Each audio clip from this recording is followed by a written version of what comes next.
நிறைநிலை அடைந்தவர்கள், ஞான நிலை அடைந்த மகான்கள் காற்ற வழிகள் வெவ்வேறாக இருக்கலாம். ஆனால் போய் சேர வேண்டிய ஒரே இடம் முக்தி என்னும் விடுதலையை நோக்கிய பாதைகள் தான் அவங்க பல்வேறு பாதைகளாக காட்டுவாங்க.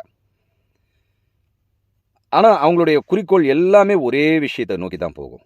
இப்போ அது என்னென்னன்றதை நம்ம பார்க்கலாம். வீடியோ முழுசாக கேளுங்க. உங்களுடைய ஆன்மீக பயணத்துக்கு இது நிச்சயமாக உபயோகமாக இருக்கும். ரமண மகரிஷி எடுத்திங்கன்னா ஆத்ம விசாரம்னு சொல்லுவார். உன் ஆன்மாவை விசாரணை பண்ணுன்னுவார்.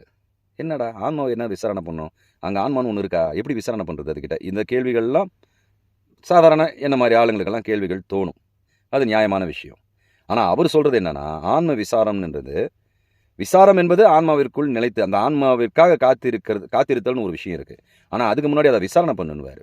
என்ன விசாரணை பண்ணுவார்? ஒவ்வொரு விஷயத்தையும் நம்ம பார்க்கும்பொழுது இது உண்மையானதா, இது நிலையானதா, இது நிலைத்து நிற்கக்கூடியதா, அப்படிலாம் கேள்வி கேளு.